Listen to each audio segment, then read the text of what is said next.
Hello, hello. Sorry for the delay getting started. Schedule took a while to load with this, but we're rolling. We're here. The Pacers' schedule for the season is out. It's interesting to say the least. This is one of my favorite days of the year, breaking down all the back-to-backs, figuring out when the tough stretches are, when the easy stretches are, etc., etc. Sorry, I'm sharing this to the masses now, and then we can really get rolling. But Pacers start on the road, not usual for them. And I think it's important to note, I probably should wait for more people to get in to say this, that the Pacers have the Paris trip this year. If those of you don't know or haven't heard about this yet, very important to note that the Pacers go to Paris to play the Spurs twice next January. Last year, we got the Cavs and the Nets playing in Paris, and that mattered because those two teams, that there were a couple days off before, a couple days off after, right? So when that is how it goes, when you have that buffer for jet lag reasons, for quality of player reasons for your overseas fans, you have to squeeze in the rest of the games somewhere else, right? So if you see extra back-to-backs, if you see other stuff that looks particularly challenging, that's why. For example, the Pacers they play their first 4 games in 6 days, including 3 of them on the road, right? At Detroit to start the season. Detroit isn't very good, but it's a road game. Then they go on the road for game number 2 to New York, a rematch of last year's conference finals. That's going to be on ESPN2. Some conference semifinals. That's going to have some juice. Then they come home 2 days later, play Philly, new look Paul George team, and then immediately a back-to-back with Orlando, who finished with a better record than them last year. That's a tough start to the season with a 4-6 nights with 3 good teams. And yes, they can beat any of those teams. We saw them do it last year. But that's tricky. That's tricky as a start. And then they come out of that stretch with Boston, New Orleans, Dallas, and Orlando. So their start to the season is pretty tough. I think that is the first takeaway I have, just breezing through it. Thankfully, they have some gaps in time in that stretch after. In fact, after that very first early back-to-back, they don't have one till mid-November with a short travel in between those games. But in general, pretty interesting start to the season. That's my first kind of takeaway here. I'd be very curious how people feel about the over-under for the Pacers this year. It'll be interesting to run through the schedule because of all those things. Still no homestand. I really want to see the calendar version of this. You can really see when everything kind of, comes together and you can see all those home stretches. I'm just looking at them all typed out in a row. It looks like they have a stretch here late November of a bunch of home games in a row with Wizards, Pelicans, Blazers, Pistons. That could be a good stretch for them to really go on a run. And right before that, they play the Raptors and the Rockets. So mid to late November seems like a key stretch for the Pacers. Hello, everybody. Now, how many national televised games? Good question, Sean. We don't know that yet. They're releasing the national schedule on ESPN right now, and I obviously am not watching that because I'm doing this. So not sure. Hello, Chicken Pig. Yes, I'm on BR. I've done like 6 of these now, 7 of these. So always a good time to hop in and do these, but a really good time with the schedule coming out because you guys can kind of see how I kind of parse through this, because I always do a podcast, and it'll be next Monday for those of you who care about this, diving through the schedule game by game. I know that sounds stupid. I'm not going to do that today, but the reason that can be valuable to me is when you can see these hard stretches, like in theory, if you just thought of every team as, okay, here's their schedule, here's their over under, figure it out. I don't think that's a good value exercise, because let's say the Pacers have one of their 3 and 4 nights this season. Okay, thank you, Etch. Oh, Etch, what's up, man? 9 national TV games for the Pacers, not counting NBA TV. Okay, 9. Wow, that's more than I actually expected for the Pacers this year. I'm not going to lie. That's very cool. Anyway, the reason I like going through the schedule game by game, which I'll do next Monday for those curious on Locked On Pacers, is like, let's pretend they have a 3 and 4 nights on the road and the third game is Detroit. Like, yeah, you'd pick them to beat Detroit in a vacuum, but that's like a much harder game. All of a sudden, Detroit's not going to be like a pushover this year. They have a new coach. So that is valuable to me. And like opening night is one of those nights where anything can happen, right? They play in Detroit to start the season. So yes, in theory, they should beat the Pistons. It'd be very disappointing if they lose that game, but that's like a tougher time to play Detroit. So as you run through it, that's kind of what I look for, is unique situations, setups, and all sorts of things like that. that really pop. And now that there's people in here, I'm sure people heard this, but I couldn't see the viewer count before. I can now. I think that people need to be reminded of this. The Pacers play the Spurs on the Paris trip this season. They go to Paris to play 2 games against the Spurs. That's January 23rd and January 25th of next year. That's important because the league gives them 4 days off on both ends before and after that trip for jet lag and quality of play reasons. So they play Saturday, January 18th. The Pacers host Philly. Then they don't play till Thursday the 23rd when they play the Spurs. Then they play Saturday the 25th. And then they have 4 days off again, and they play a home game against the Pistons on January 29th. So that sounds cool. It's a cool opportunity for the Pacers. They get to go overseas and do all this stuff.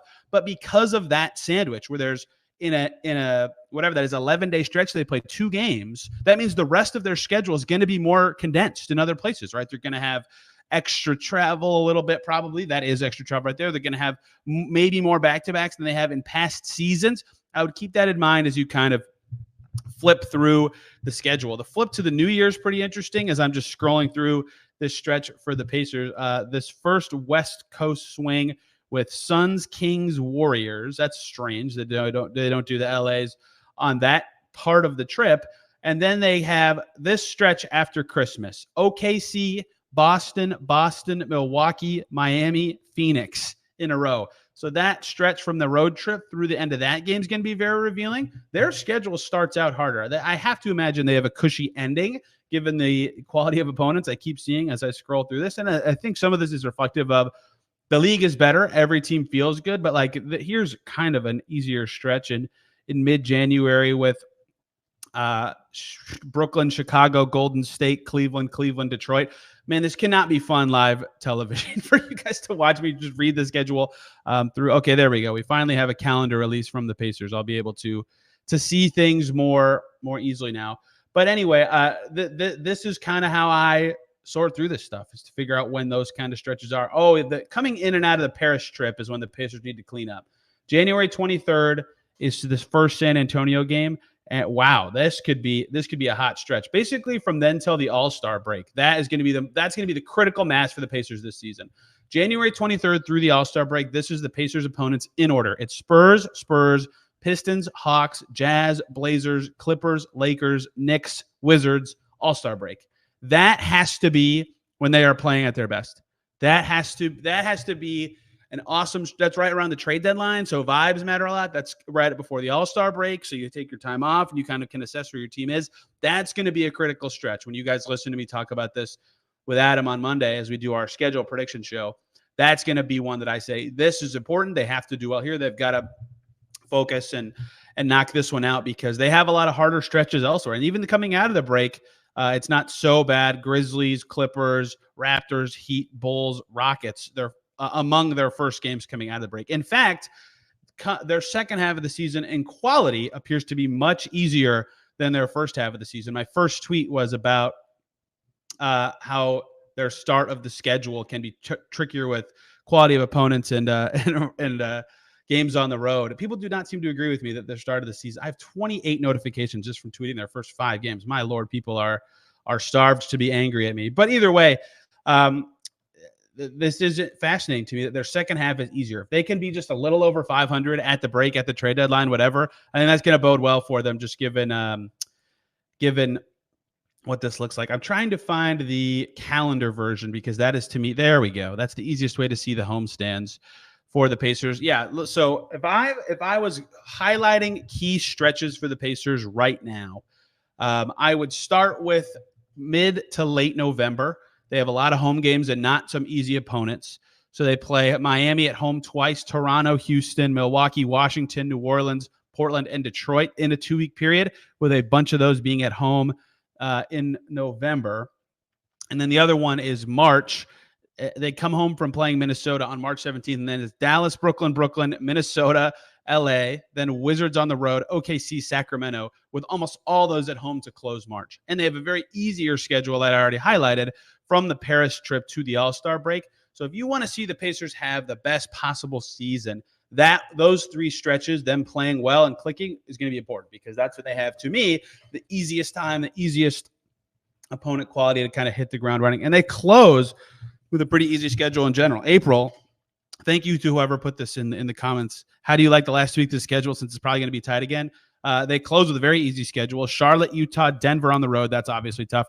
And then Washington, Cleveland, Dallas, Cleveland to close the season. And it is going to be tight. I think that is going to be a theme for this season for the Pacers. And really every team, obviously, like the something I haven't talked about enough this offseason, but I need to talk more about is the East and the structure of it, because making the playoffs in the East, I think, became a lot easier this offseason, right? The Bulls got worse. The Hawks got worse, right? So that back end of the play-in is worse, but the top 8, maybe sans Miami, and depending on how you feel about the Pacers not really acquiring a rotation player.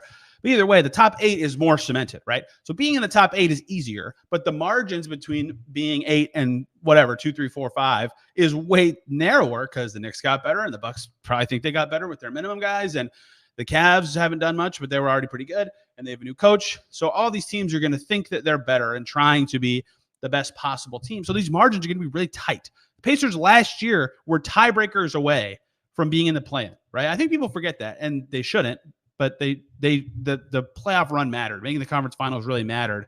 But they were that close to being a play-in team. And I think those margins are going to be just as tight again, as someone said in the comments. And so, like last year, people remember I was tracking this like crazy, that the Pacers were second or first in the league for a long time. And by the end, I think they finished third, maybe second, in losses to the bottom 5 teams in the league, or teams that finished with a sub 30% win percentage. They got swept by Portland last year somehow. They lost to Washington on the road. They lost to Charlotte twice. They actually swept Detroit, but every other bad team beat the Pacers at some point. Even the Grizzlies, who ended up being bad, the Pacers caught them with Ja playing, but they lost to Memphis. I'm trying to think of other crappy teams. That they lost to Brooklyn on the road. They lost to Toronto a couple times. Chicago beat them 3 times, right? So like that all sounds like, oh, they clean those games up and they're much better. But also remember their top end results really good, right? They beat Boston twice. They beat Milwaukee a million times. They beat Philly twice. They swept OKC. They swept Dallas, right? All that adds up to like a normal 47 win slate. But if you go into another season, the thinking is, oh man, you got to balance those things out a little more, right? So if you clean up against the bad teams, that's great, but you wouldn't expect them to do as well against the good teams. Maybe they can. Teams know what the Pacers are now a little more than last year. I'm kind of word gobbledygooking through this to say getting to about the same number of wins could happen a different way for the Pacers, but those margins along the way are going to be extremely tight with all these teams around them, right? Orlando was 1 game ahead of them last year. Even the Bucks, who won the Pacers division, were only 2 wins ahead of them last year at 49. Right, like that is such. You can talk about the margins being tight for them, avoiding the plan or whatever, but the margins for them moving up to that level, winning the Central Division, getting a top 4 seed, are also tight, right? So all these stretches matter, right? And you want to have, as few hard stretches as possible. The Pacers, it does not look like, have the Denver-Utah road back-to-back this year, which is nice. For example, speaking of hard, challenging stretches, and remember, we don't know who they play during the NBA Cup playoffs just yet, if they make the playoffs or whatever those games get scheduled to be. So we only know 80 of the games. But like, I think their start of their schedule is pretty hard. Their first 8 to 10 is pretty tough. They have this stretch in late December with a lot of tough opponents, including a lot of road games.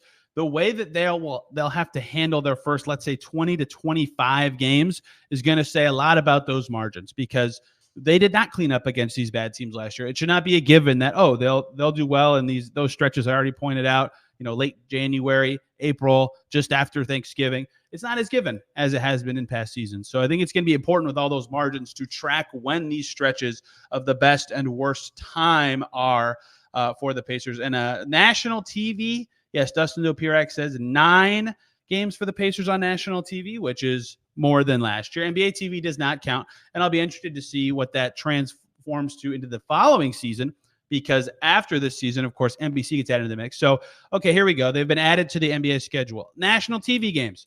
Pacers-Knicks, Friday, October 25th in New York, ESPN game. Pacers-Celtics, October 30th is an ESPN game. So 2 of their first 5 games are on national TV. That's exciting for the audience to see a conference finals team. Pacers-Bucks, we knew this one already, in the group stage of the NBA Cup or the in-season tournament, whatever you are going to be calling it this year. That's on ESPN on the 22nd.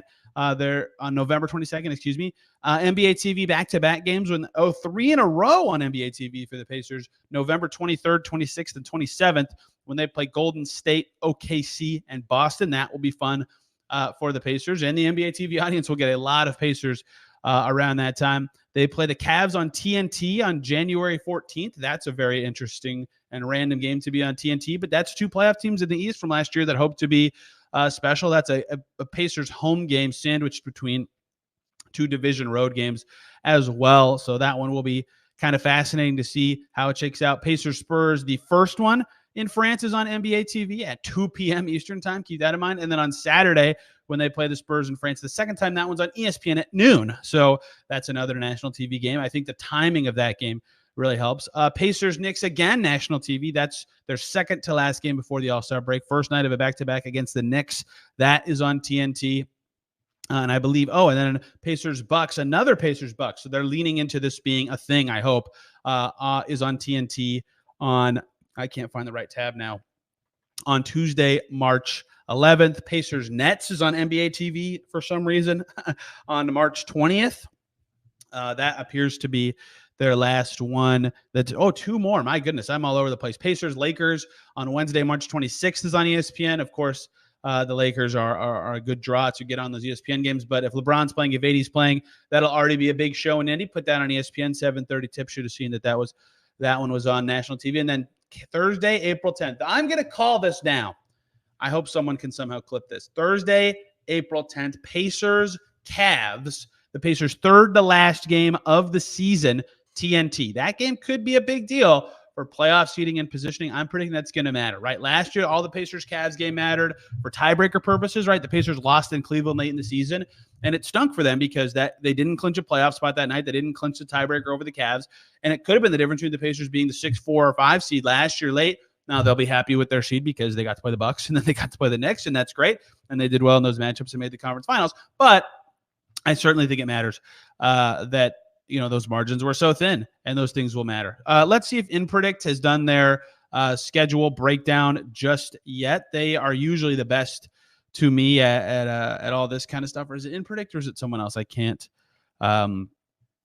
remember. I'll have to find it. But there's always good schedule analysis that I can't remember that is my favorite, and I'm having trouble remembering where it's from. But they track all the back-to-backs for every year of the schedule.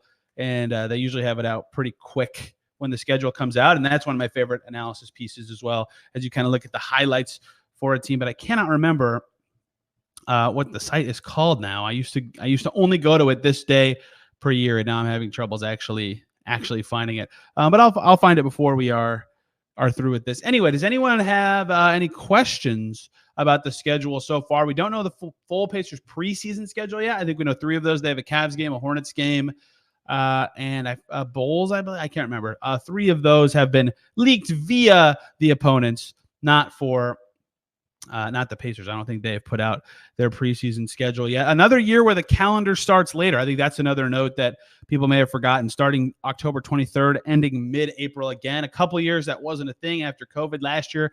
They kind of have gone back to that. I like that better, although the playoffs rubbing up against the draft and free agency as much as it could is not as fun to me personally, although I understand why they have done that. I'm having trouble finding all the back-to-back analysis for some reason that usually is out there. I thought it was InPredict that had it, but now I can't remember.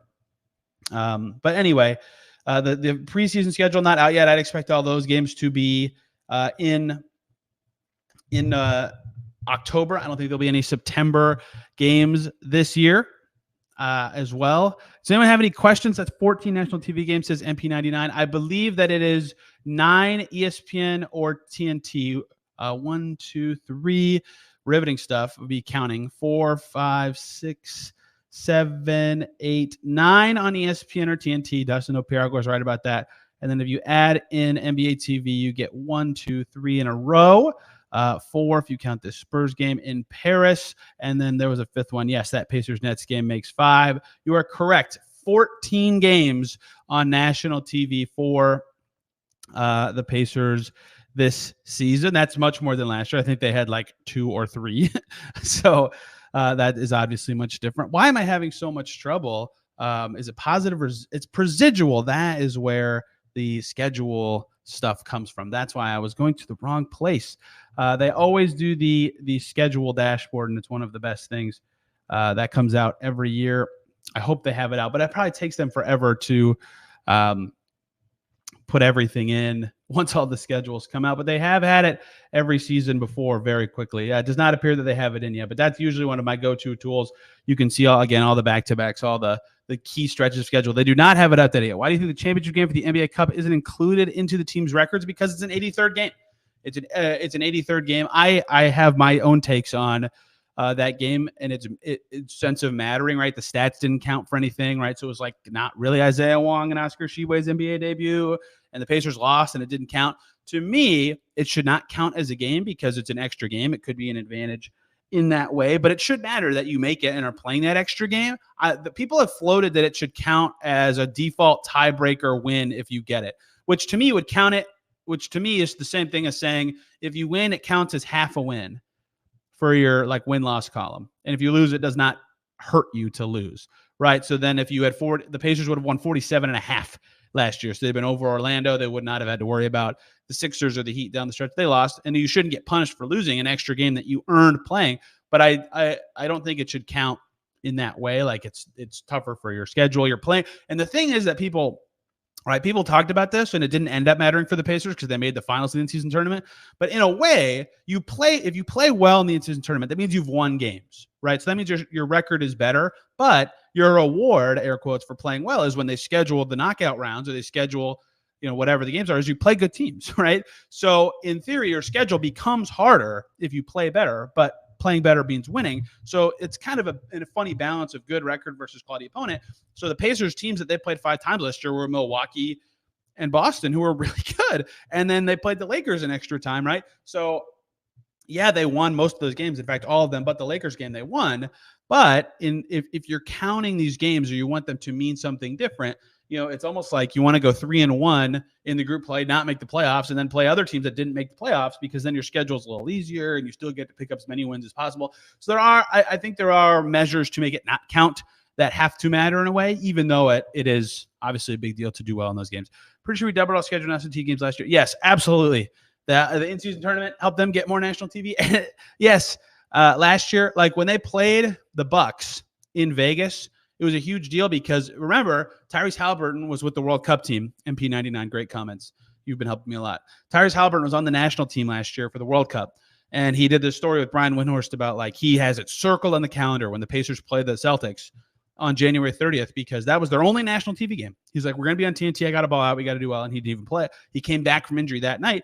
But what happened is they made the in-season tournament quarterfinals. Oh, look. ESPN, Celtics are in town. Oh, look, we're on TNT against the Bucks in Vegas. Oh, look, we're on ESPN again against Lakers, right? Like that. You're right. That almost doubled their national TV outlay last season. And of course, making the conference finals also put them on national TV quite a bit more often than most people expected. So it did help them a lot. And now they have way more games this year. It's not even possible for them to double it with the in-season tournament. But if they do well in their group again, and their group's not particularly hard, I wouldn't say it's easy either. Miami, Toronto, and Milwaukee are tougher draws, although they match up pretty well with the Bucks. They have a chance to do okay, but repeating last year's magic is not going to be easy. I really hope that the NBA calendar procedural tool can get in before I'm done talking to you guys, because it is, to me, the best schedule analysis tool that exists. Again, I want people to know, if you're just tuning in or you're late, I think that the thing you're missing is that the last year, right? For example, I can look at this last year, and the Pacers do have a benefit, right? It's kind of odd to talk about in this way, but the Pacers have a benefit of location, right? They're so close to a lot of these Midwest teams. Their flights are shorter than a lot of other teams, that they always end up with, fewer travel days than a lot of teams. But in their like back-to-backs, for example, they have a lot fewer because of that. Like, it's easier for them to be a stop team. So they end up with rest advantage. They had 8 games with rest advantage last year, right? All that kind of stuff. They finished last, I want to say, in miles traveled last season. I think I can sort through that. So like all that stuff really matters. It becomes an advantage for them just to be in the Midwest. So I find that to be a fascinating thing for them, and fascinating for me, because I can drive to watch them play a bunch of their games. Where do I say? Okay, let's do some actual talk about the team. MP99 set for the last 5 minutes here. Maybe we'll get the preseason schedule, or maybe Presidual can get their app going again. It has to take forever for them to get everything in there. Where do you see Jarris fitting in the rotation this year? I don't think he'll be in the rotation if they're fully healthy. I'd imagine that they're going to start the same group that started in the playoffs last year. Halliburton, Nembhard, Nesmith, Siakam, and Turner, with a bench of McConnell, Shepard, Mathurin, Obi Toppin, and Isaiah Jackson.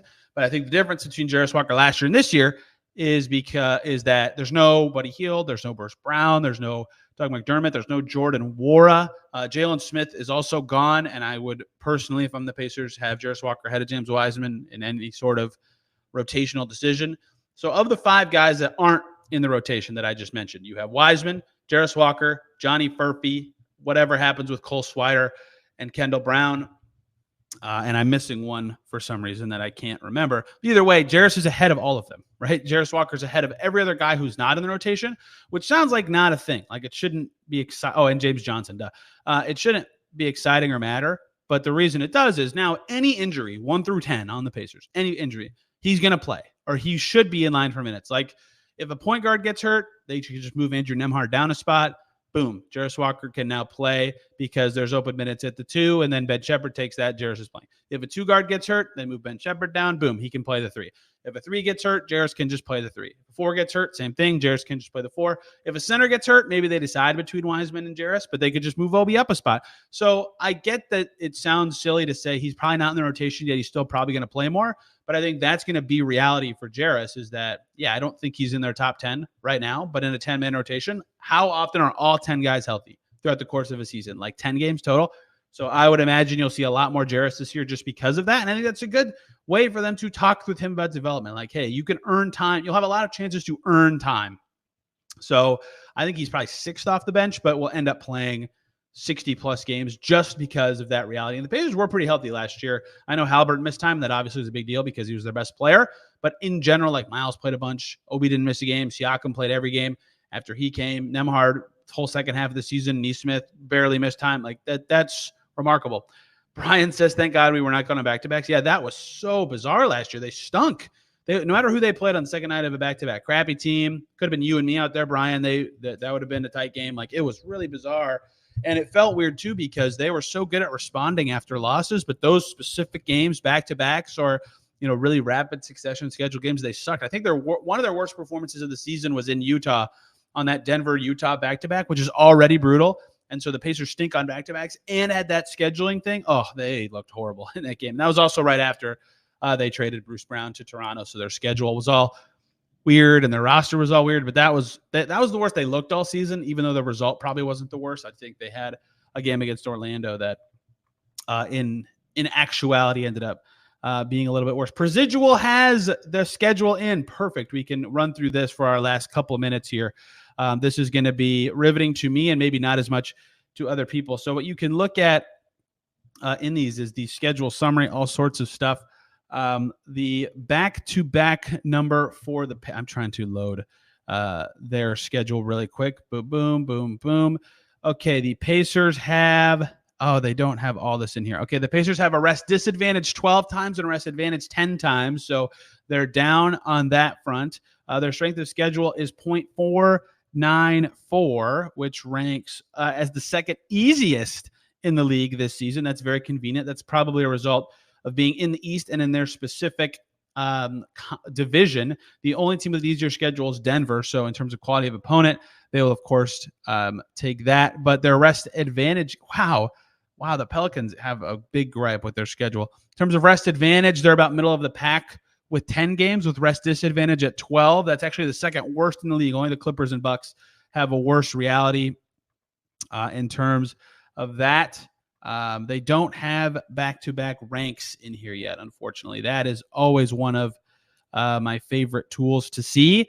But in general, you can see from this tool, I'll drop it in the chat. It's absolutely the best way to get schedule analysis. 14 is probably right, Smith, if you counted. That's usually about what it takes it to be. I'm actually pretty impressed that it's only 14 if they have those Spurs-Paris games in there that could jam things up a little bit.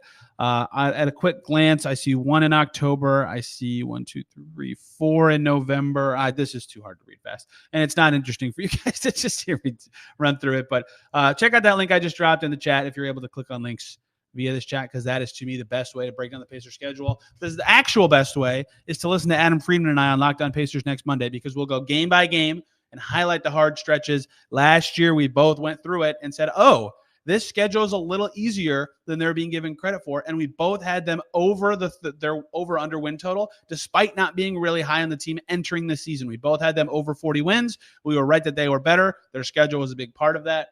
And I think that exercise really matters, and we'll do it again next Monday. That is the best way to learn about the Pacers schedule. Thank you guys for rocking with me today. I love doing these live streams and trying to figure things out on the fly. We'll do another one probably before the season. If you guys don't know who I am and you hopped in on the app, you can find me on Twitter at Tony R. East. I have a podcast called Locked On Pacers that's on there as well. Micah Potter joined us from Team USA to talk all sorts of things about Tyrese Haliburton, LeBron, that Serbia semifinal game, and stuff like that. Thanks everybody for the nice words. I really appreciate it. I'm on vacation in Philadelphia too, but had to make time to squeeze this in. And now I have to really deep dive into the schedule and write about it. But everybody, enjoy the rest of your week. Enjoy your weekend. I'll be seeing you guys very soon.